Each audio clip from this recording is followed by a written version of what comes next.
Hello everyone, जय हिंद, जय भारत, वंदे मातरम।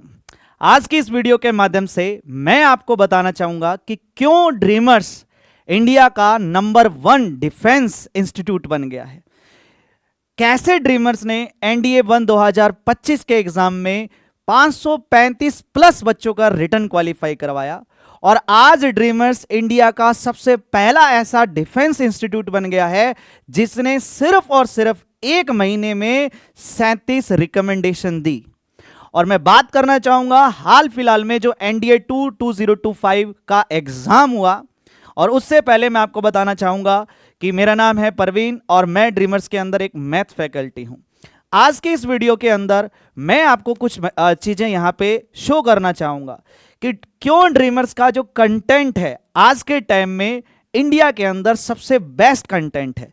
तो यहां पे एनडीए 2 2025 का एग्जाम हुआ 14 सितंबर को और आज जो डेट है वो है 16 सितंबर। यहां पे मैं आपको प्रूफ के साथ दिखाना चाहूंगा इस वीडियो के अंदर कि मैथ्स के अंदर टोटल 120 क्वेश्चन आते हैं जिसमें से 70 क्वेश्चंस हमारे कंटेंट हमारे नोट्स में से आए।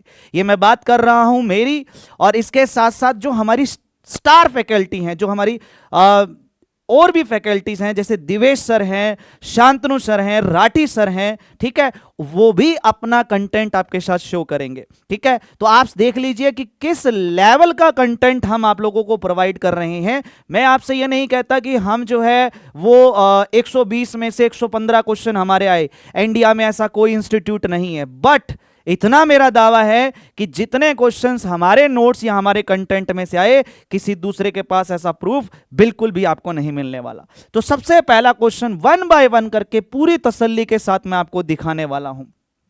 पहला क्वेश्चन देखिए आप, इसने कहा कि बी और डी एक एबीसीडी स्क्वायर है जिसके वर्टिसेस दिए हुए हैं, तो एरिया ऑफ स्क्वायर आपको बताना था। यहां पे देखिए क्वेश्चन मैंने अपने क्लासरूम के अंदर करवाया कि एक स्क्वायर है जिसके दो अपोजिट वर्टिसेस है। ऑब्वियस सी बात है, जब आप ए बी सी डी लिखेंगे तो बी और डी दो अपोजिट ऐसे ही बनेंगे। तो जब अपोजिट वर्टिसेस आपको गिवन हो तो एरिया ऑफ स्क्वायर मैंने बताया था डायमीटर की जो लेंथ है उसकी स्क्वायर डिवाइड बाय 2, तो डिस्टेंस फॉर्मूले से डायमीटर की लेंथ आ जाती, उसका स्क्वायर डिवाइड बाय 2 करके आपका आंसर आ जाता। तो पहला क्वेश्चन यहां पे ये है। पूरे 70 क्वेश्चन दिखाने वाला हूं मैं आपको। दूसरा क्वेश्चन एज इट इज हूबहू मेरी इनवर्स ट्रिग्नोमेट्री की क्लास में से क्वेश्चन आया बिना डिजिट चेंज किए।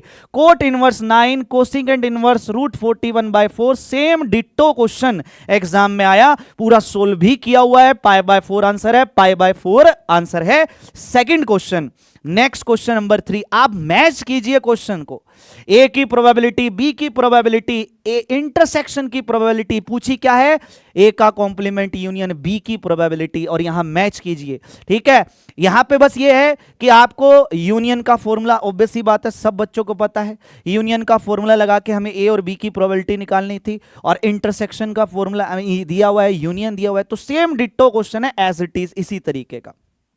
आगे बढ़ते हैं।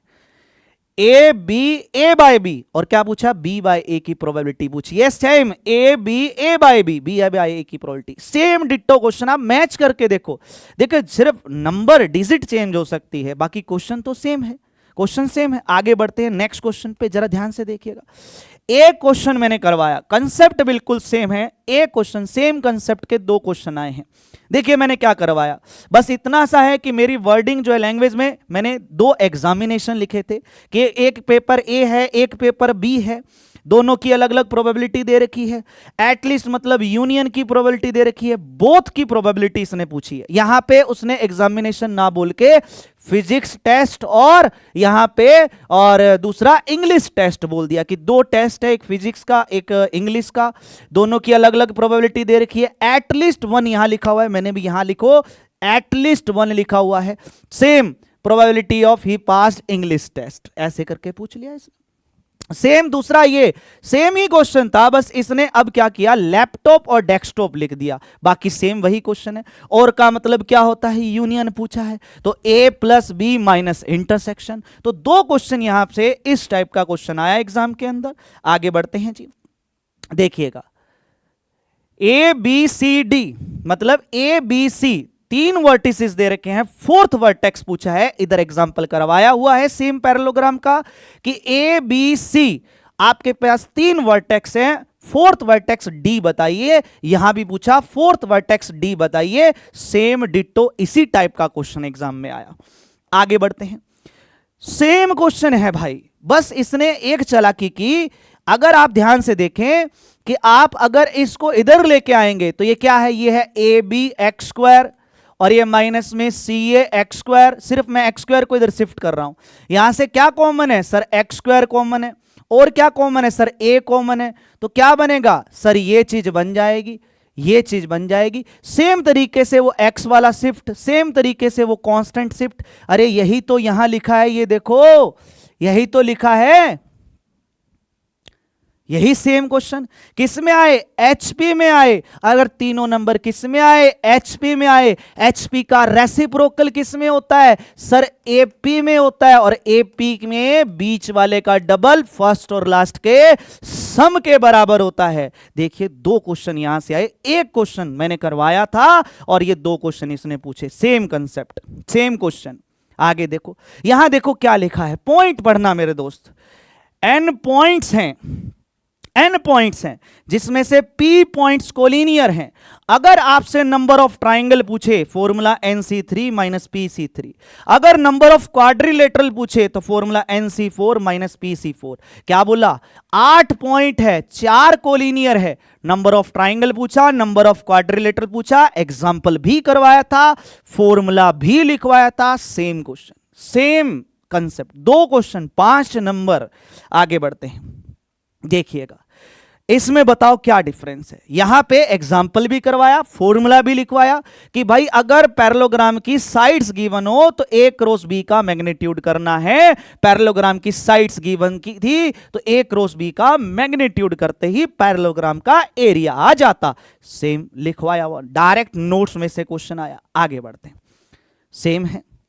देखिए मैंने कंसेप्ट में आपको सबसे पहले यह बताया कि अगर a और b दो वेक्टर गिवन होता है तो ए बी वेक्टर कैसे निकाला जाता है, सही है।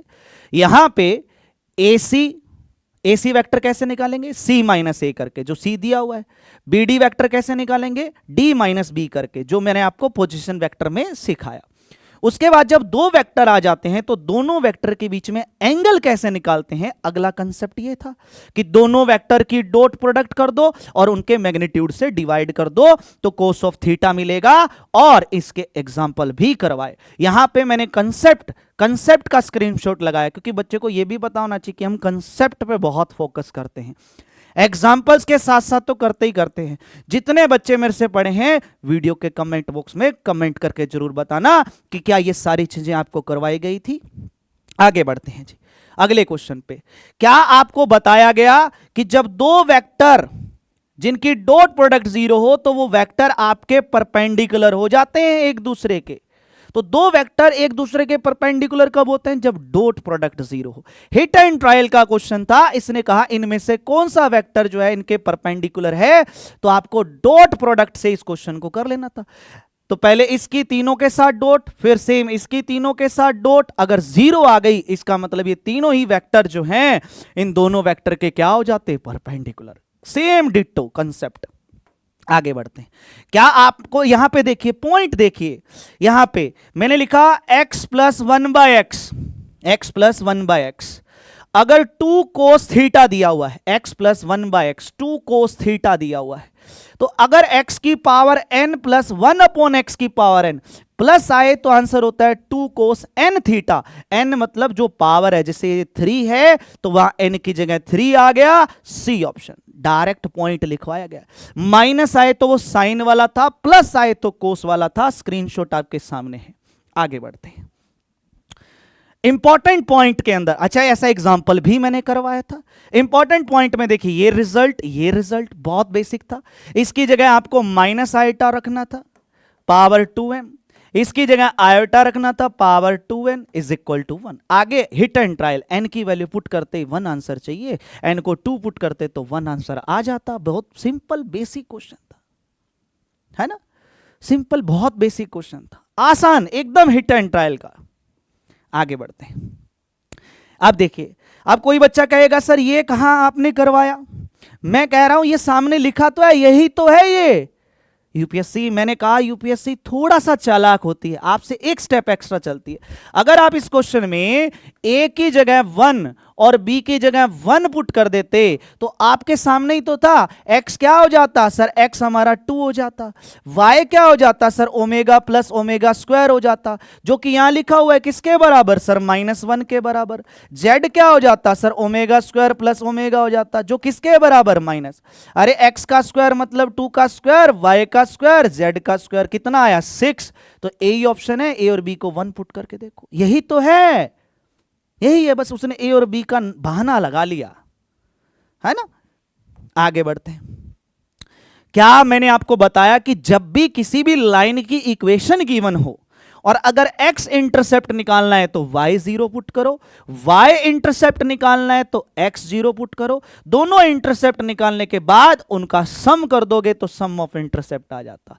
तो आपको एक बार y 0 पुट करना था तो x इंटरसेप्ट आता, एक बार x 0 पुट करना था y इंटरसेप्ट आता, दोनों को सम करके आप ऐड करते आंसर आ जाता। तो सेम कंसेप्ट का क्वेश्चन यहां कंसेप्ट लिखवाया गया, उस कंसेप्ट का क्वेश्चन आया नीचे, इसी कंसेप्ट से मैंने क्वेश्चन एक्सप्लेन भी किया था। देखिए क्वेश्चन अलग हो सकता है, क्वेश्चन अलग हो सकता है, मतलब ये इक्वेशन अलग है बट कंसेप्ट बिल्कुल सेम है, करवाया गया है। आगे बढ़ते हैं। इसने कहा कि इन ABCD में से कौन सी लाइन ऐसी है जो इस लाइन के परपेंडिकुलर है। हिट एंड ट्रायल का क्वेश्चन था। अब देखिए क्वेश्चन हिट एंड ट्रायल का है तो आपको पता होना चाहिए कि परपेंडिकुलर कब होती है लाइंस। यहां लिखवाया गया है कि जब दो लाइन परपेंडिकुलर हो तो उनके स्लोप की प्रोडक्ट कितनी, -1। तो आपको अच्छा ये भी बताया गया था कि अगर लाइन की इक्वेशन गिवन है तो स्लोप कैसे निकालते हैं, लाइन की इक्वेशन गिवन है तो स्लोप कैसे निकालते हैं। तो आपको इसका स्लोप निकालना था, -√3/2 आता, हर एक ऑप्शन का स्लोप निकालते और जिसके साथ डॉट प्रोडक्ट -1 आ जाती वो इसके क्या हो जाता, परपेंडिकुलर हो जाता। आगे बढ़ते हैं जी, नेक्स्ट। अब बताइए क्या आपको दो लाइन के बीच में एंगल निकालने का फॉर्मूला सिखाया गया। ये कंसेप्ट है कि जब दो लाइंस गिवन हो तो उनके बीच का एंगल निकालने का फॉर्मूला ये रहा। ये पहले एक स्लाइड पे सिखाया, फिर मैंने एक दूसरी स्लाइड पे फिर से सिखाया कि दोनों लाइन का आप स्लोप निकाल लीजिए और फिर इस फॉर्मूले की हेल्प से दोनों लाइन के बीच में आपका एंगल आ जाएगा। अब वहां से आपको टेंजेंट थीटा मिलता। अब आपको पता है एक ट्रिग्नोमेट्री पता है तो उसकी हेल्प से मैं बाकी ट्रिग्नोमेट्री फंक्शन निकाल सकता हूं। ज्योमेट्री के सारे क्वेश्चन, ज्योमेट्री के जितने भी क्वेश्चन आए, चाहे वो 2D हो, चाहे वो 3D हो, चाहे वेक्टर हो, पूरे के पूरे क्वेश्चन नोट्स में से आए हैं, क्लास में से आए हैं, एक भी क्वेश्चन बाहर से नहीं आया। आगे बढ़ते हैं। देखिए मैंने एक सिंगल क्लास सर्कल की क्लास ली थी। मैंने कहा दो क्वेश्चन क्लास में से आएंगे, सर्कल के क्वेश्चन आते हैं और वही क्वेश्चन क्लास में करवाए गए। यहां मैंने कंसेप्ट बताया कि जब सर्कल दोनों एक्सिस को टच करे तो आपका जो सेंटर मतलब H, K, मतलब वो H, K, R तीनों बराबर हो जाते हैं, H, K, R तीनों बराबर हो जाते हैं। तो अच्छा ये जो यहां से यहां जो पॉइंट होगा वो R, 0 और ये पॉइंट भी क्या हो जाएगा 0, R। सिंपल। तो 0 सिंपल, इन दोनों के बीच में डिस्टेंस फॉर्मूले से डिस्टेंस निकालना था। सेम कंसेप्ट का क्वेश्चन है। आगे बढ़ते हैं। अरे ए डॉट बी गिवन है, ए क्रॉस बी निकालना था। यहां इसने पी क्रॉस क्यों कर दिया। अच्छा पी क्रॉस क्यों करोगे तो इसकी क्रॉस इसके, ए क्रॉस ए 0, ये बनता ए क्रॉस बी, सही है। इसके साथ ये माइनस माइनस करके प्लस का 2 ए क्रॉस बी बन जाता, ए क्रॉस बी, तो ये बनता 2 time of A cross B. अब इसका मैग्नीट्यूड निकालना था पी क्रॉस क्यू, बस इसने थोड़ा सा कंफ्यूज कर लिया। मैंने बोला ना यूपीएससी वेरी चालाक। तो पी क्रॉस क्यू का मैग्नीट्यूड किसके बराबर, 2 time of A cross B का मैग्नीट्यूड। यही तो सिखाया है कि ए पता है, बी पता है, डॉट पता है, ए क्रॉस बी का मैग्नीट्यूड कैसे निकालना है वो यहां पुट करते आंसर आ जाता। आगे बढ़ते हैं, देख लीजिए बस यहां माइनस का डिफरेंस है, बस इसलिए ऑप्शन इधर माइनस का डिफरेंस आया, बट इसमें सेम है, सेम ही क्वेश्चन है। यहां जो मैंने एक्स वाई जेड लिखा है इसने वो LMN लिखा है, सेम ही क्वेश्चन है। यहां पे मैंने जो है वो थोड़ा माइनस लगाए, इसने वो माइनस नहीं लगाए, इसलिए ए और बी बराबर आए हैं। सेम क्वेश्चन क्लास में करवाया गया क्वेश्चन है। आगे बढ़ते हैं। पहली प्रॉपर्टी ये देखिए, पॉइंट नंबर 3, ए इंटू बी का होल ट्रांसपोज करते हैं तो बी का ट्रांसपोज ए का ट्रांसपोज होता है। इसने यहां पे गलत लिख रखा है, गलत हो गया। सेकंड ये वाली प्रॉपर्टी, ये देख लीजिए, आपके नजर जा रही है तो, है ना, तो इसमें आया, ये वाला भी गलत हो गया, ये भी गलत स्टेटमेंट थी। तो यह दोनों स्टेटमेंट नोट्स के अंदर प्रॉपर्टीज में लिखवाई गई थी। आगे बढ़ते हैं, किसका, इनवर्स का डिटरमिनेंट पूछा है, और मैंने यहां क्या लिखा है, अगर इनवर्स का डिटरमिनेंट पूछे तो 1/a के डिटरमिनेंट के बराबर होता है 1/a का डिटरमिनेंट। अरे 2 क्रॉस 2 का डिटरमिनेंट तो सबको आता है यार, सबको आता है, निकालने यहां पुट करना था बस, है ना। इतना आसान क्वेश्चन, इतना आसान क्वेश्चन। यहां देखिए, मैंने साफ साफ, पता है मेरी आदत है कुछ पॉइंट ऐसे जो बच्चा भूल जाता है उसको मैं हिंदी में प्रॉपर लिख देता हूं। यहां पे मैंने कंसिस्टेंट और इनकंसिस्टेंट, देखिए इनकंसिस्टेंट दिख रहा है, ऐसी लीनियर इक्वेशन जिनका कोई सॉल्यूशन नहीं आए उनको बोलते हैं इनकंसिस्टेंट, है ना, कोई सॉल्यूशन नहीं आया। और ऊपर देखो 2 इक्वेशन लिख भी रखी है इस टाइप से, है ना, तो ऐसी इक्वेशन जिनका कोई सॉल्यूशन नहीं आए उनको बोलते हैं इनकंसिस्टेंट। और यहां पे मैंने बोला था कि जब 2 लीनियर इक्वेशन गिवन हो तो ये लिखवाया हुआ है। आपको पता है 2 लाइन जब इंटरसेक्ट ही नहीं करेगी तो सॉल्यूशन कैसे आएगा, पैरेलल लाइंस।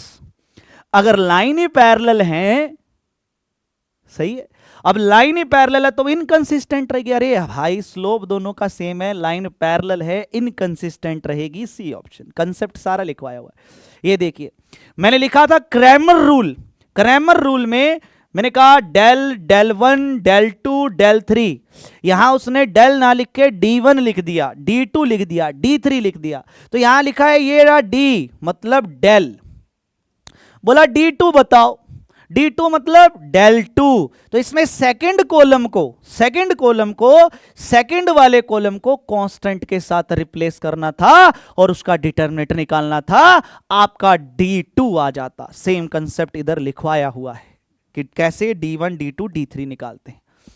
अरे भाई आपको यहां बताया गया कि कौन सी मैट्रिक्स का इनवर्स एग्जिस्ट करता है और कौन सी का नहीं करता।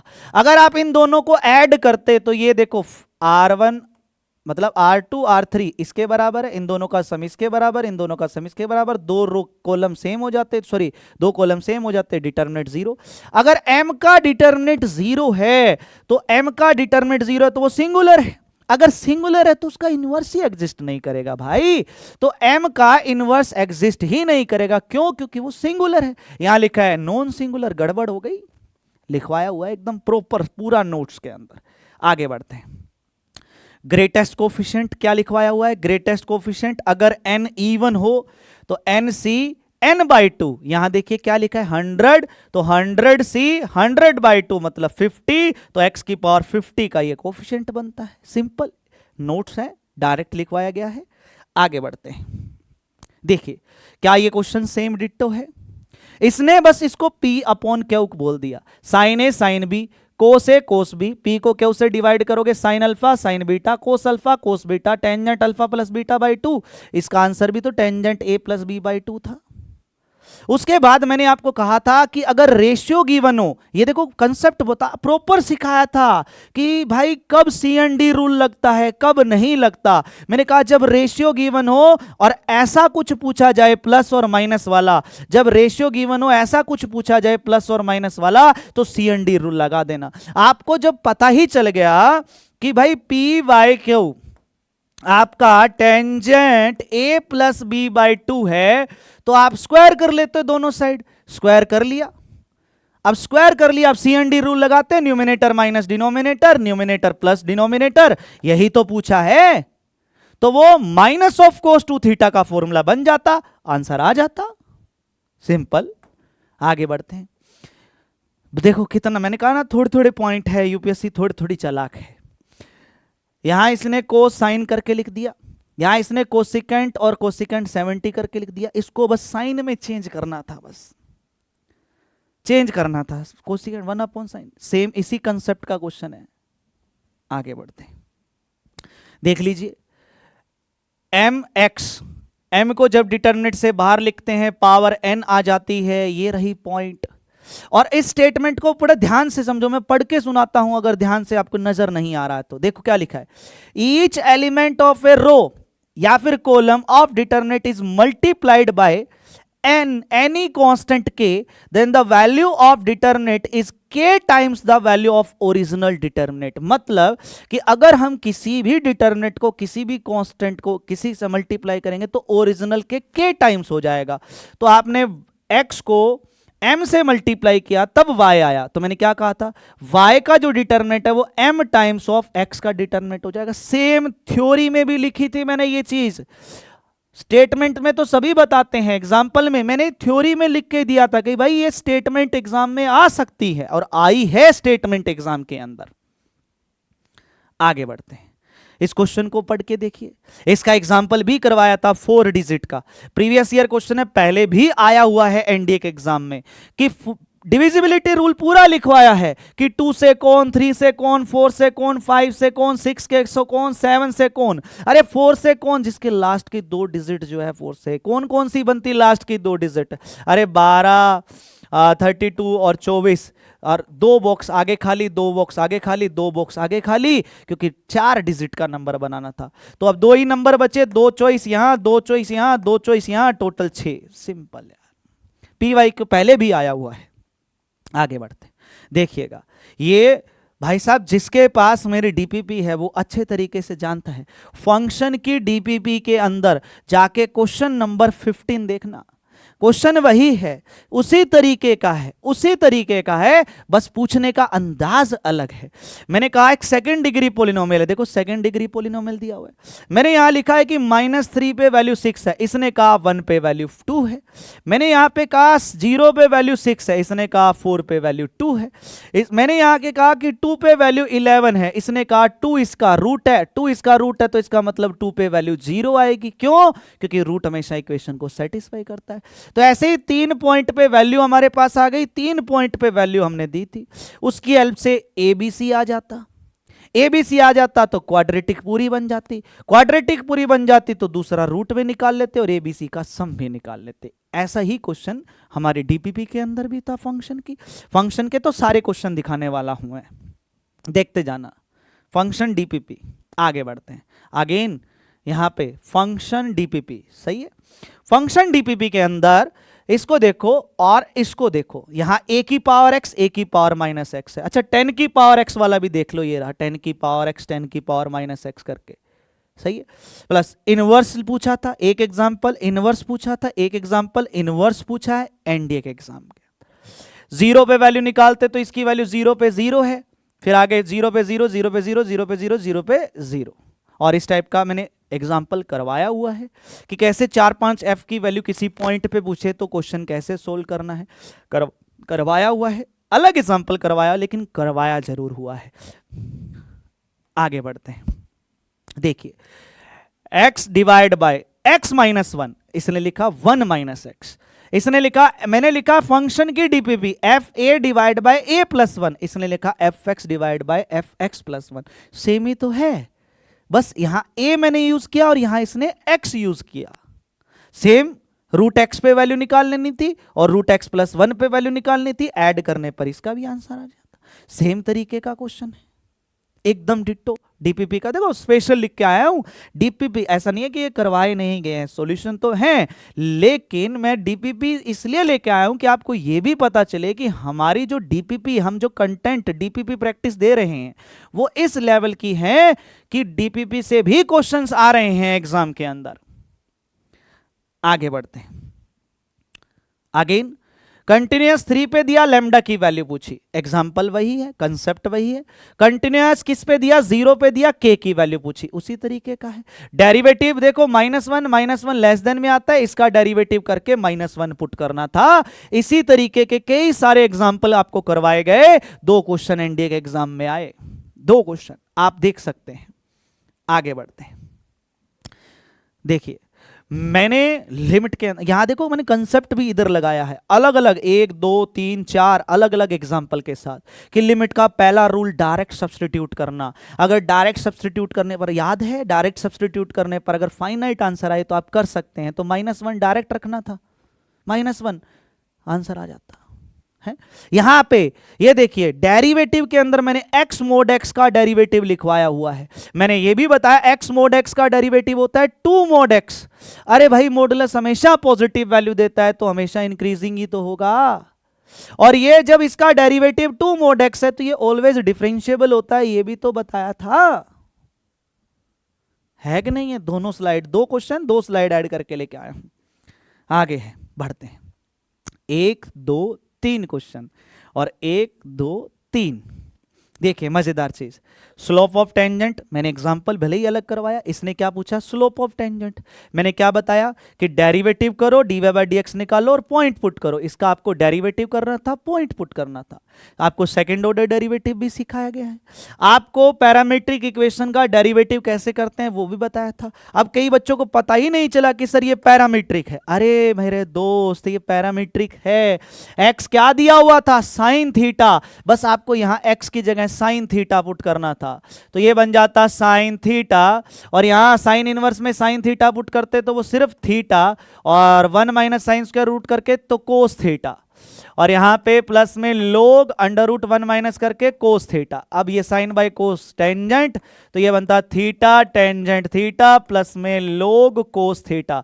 बना कि नहीं बना, एक्स थीटा का फंक्शन, वाई भी थीटा का फंक्शन। पैरामीट्रिक के कंसेप्ट से डेरिवेटिव करके dy बाई dx आ जाता, पहले y का फिर x का। आगे बढ़ते हैं, क्या लिखा गया है देखिए। मैंने यहां हिंदी में लिखा, प्रॉपर हिंदी में लिखा।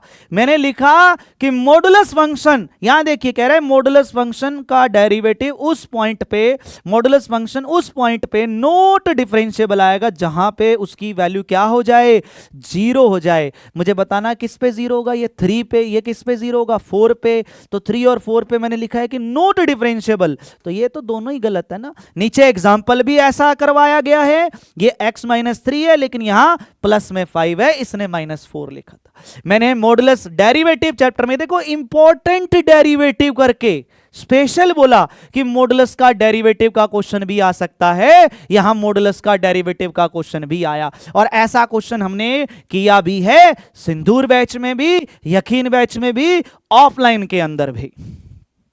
आगे बढ़ते हैं, देखिए प्रॉपर हर एक चीज प्रॉपर फॉर्मूले लिखवाए गए। मैंने कहा ये 3 फॉर्मूले याद है, एक्स स्क्वायर माइनस ए स्क्वायर, फॉर्मूले लिखवाए, फिर एग्जाम्पल करवाया, फिर ऐसा ही एग्जाम्पल एनडीए के एग्जाम में आया भी।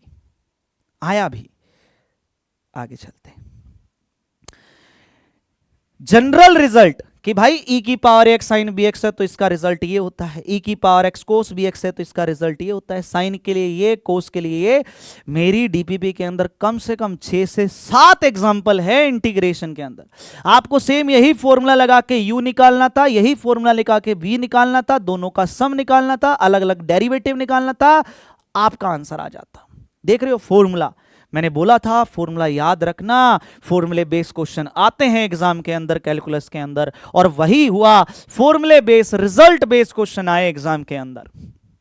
आगे बढ़ते हैं, क्या आपको डिग्री का कंसेप्ट देखिए यहां प्रॉपर मैंने कहा ना, जो चीज मुझे लगती है ना कि भाई बहुत इंपॉर्टेंट है, मैं प्रॉपर हिंदी में लिख देता हूं ताकि आप वो चीज ध्यान रखें कि भाई डिग्री के लिए कंडीशन होती है कि जो पावर है वो नेगेटिव नहीं होनी चाहिए, फ्रैक्शन नहीं होनी चाहिए, अगर वो है तो हटानी पड़ेगी। आपको ऐसी ही एक फ्रैक्शन पावर का एग्जांपल करवाया गया, यहां दोनों साइड स्क्वायर करके पावर फ्रैक्शन को हटाना था, उसके बाद डिग्री आ जाती।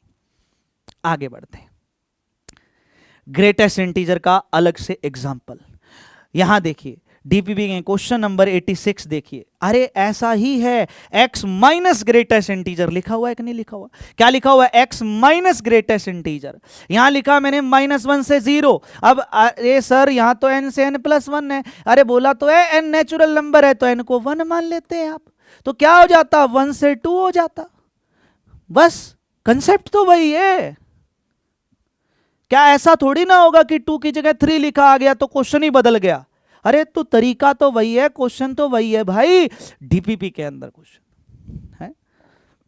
आगे बढ़ते हैं, देखिए मैंने स्पेशल पीडीएफ शेयर की थी आपके साथ कि भाई यहां लिखा है few important points of maxima and minima, जिसका पहला ही पॉइंट देखिए कि एक rectangle with given parameter will have maximum area when it is a square. पहला स्टेटमेंट पढ़ के देखिए, मैक्सिमम मतलब largest, it is a square, सही बात है। और अगर पैरामीटर गिवन हो तो एरिया होता है पी स्क्वायर बाय 16। अरे तो पी स्क्वायर मतलब 400 डिवाइड बाय 16 करना था, ये होता सर 100 बाय 4 करके 25 आता, लेकिन यहां 27 दिया है, गलत हो गया। इसका एग्जाम्पल भी था एओडी की डीपीपी में, ये रहा। बताइए, आगे बढ़ते हैं। देखिए पूरा मैक्सिमा एंड मिनिमा का पूरा वर्किंग रूल, मैंने कहा एग्जाम्पल चेंज हो सकता है लेकिन कंसेप्ट हर क्वेश्चन के लिए सेम रहेगा। पूरा वर्किंग रूल आपके सामने कि कैसे मैक्सिमा कैसे मिनिमा निकाला जाता है। एग्जाम्पल्स बहुत सारे करवाए थे मैंने आपको, और आया भी एनडी के एग्जाम में मैक्सिमा एंड मिनिमा वैल्यू निकालने का। पूरा डिट्टो क्वेश्चन है, देखो ऐसी तरीके का, सेम कंसेप्ट का। देखिए फिर से सेम। अरे क्या आपको स्क्वायर रूट क्यूब रूट वाली डोमेन नहीं बताई हुई? यहां स्क्वायर लगा है तो कोई दिक्कत ही नहीं है, ऑल रियल नंबर। क्या आपको इसका मैक्सिमम मिनिमम, कंसेप्ट वही है जो लिखवाए गए हैं, एग्जांपल्स। देखिए एक ये जो आपके दिमाग में अगर ये एक चीज होती तो उससे आपका ये क्वेश्चन भी सोल्व होता, उससे आपका ये क्वेश्चन भी सोल्व होता। मैं बोल बोल के थक गया कि आप इस बात, देखिए आपको एक चीज का ध्यान रखना पड़ेगा, कंसेप्ट क्लियरिटी बहुत तगड़ी रखनी पड़ेगी। आप दिमाग में ये मत लेके चलो कि सर ने जो बोर्ड पे लिखवाया है एग्जाम्पल मुझे सेम डिट्टो वैसा मिलने वाला है। सेम डिट्टो नहीं, लेकिन उस कंसेप्ट का मिलने वाला है। अगर आप अगला पेपर क्लियर करना चाहते हैं तो अपने दिमाग में इस बात को बिठा लीजिए कि मुझे कंसेप्ट पे बहुत फोकस करना है। आप देखिए क्या इंक्रीजिंग डिक्रीजिंग का पूरा कंसेप्ट लिखवाया गया। क्या इंक्रीजिंग डिक्रीजिंग के लिए इंटरवल कैसे फाइंड करते हैं, ढेर सारे एग्जांपल्स आपको करवाए गए और एग्जाम में क्वेश्चन आया भी। कम से कम मेरे डीपीपी में 25 से 30 क्वेश्चन इंटरवल निकालने के थे अलग अलग एग्जांपल्स के, और एग्जाम में आए भी हैं। आगे बढ़ते हैं भाई, कहां है देखिए। अरे यार कुछ चेंज ही नहीं है, चेंज ही नहीं है कुछ। Definite integral DPP same ditto, एकदम आसान, I1 I2 के बराबर था। बस इसमें इसको उधर ले जाओ तो -0 बराबर ही, एकदम आसान। देख लीजिए कुछ चेंज है तो बता दीजिए। आगे बढ़ते देखिए, प्रोबेबिलिटी का क्वेश्चन बोला 5 व्हाइट 6 रेड 4 ब्लू, बोला 3 रेड 4 ब्लू 2 ग्रीन। ठीक है, उसने कहा 3 बॉल निकाली है, उसने कहा 3 बॉल निकाली है, तीनों बॉल डिफरेंट कलर की होनी चाहिए। अब तीनों बॉल डिफरेंट कलर की है, 3 ही कलर की बॉल है, मतलब एक रेड होगी, एक ब्लू होगी और एक ग्रीन होगी। इसने कहा एक रेड एक ब्लू और एक व्हाइट, प्रोबेबिलिटी बताओ। देखिएगा भाई, ये डीपीपी वाले तो मैं खास करके जानबूझ के सिर्फ डीपीपी के स्क्रीनशॉट लेके आया हूं कि आपको एक बात का ये आइडिया हो गया होगा, अगर आपने अभी तक ये वीडियो देख रहे हैं, कि हमारे हम जो नोट्स, जो स्टडी मटेरियल, जो डीपीपी जो आपको प्रोवाइड कर रहे हैं वो किस लेवल की बना रहे हैं, किस लेवल की डीपीपी बन रही है, कि हमारे नोट्स में से भी क्वेश्चन आ रहे हैं, हमारे डीपीपी में भी क्वेश्चन आ रहे हैं। सब कुछ मैंने जानबूझ के डीपीपी के भी स्क्रीनशॉट लगाए ताकि आपको एक बात का आइडिया हो जाए कि डीपीपी का भी बहुत बड़ा इंपॉर्टेंट रोल है।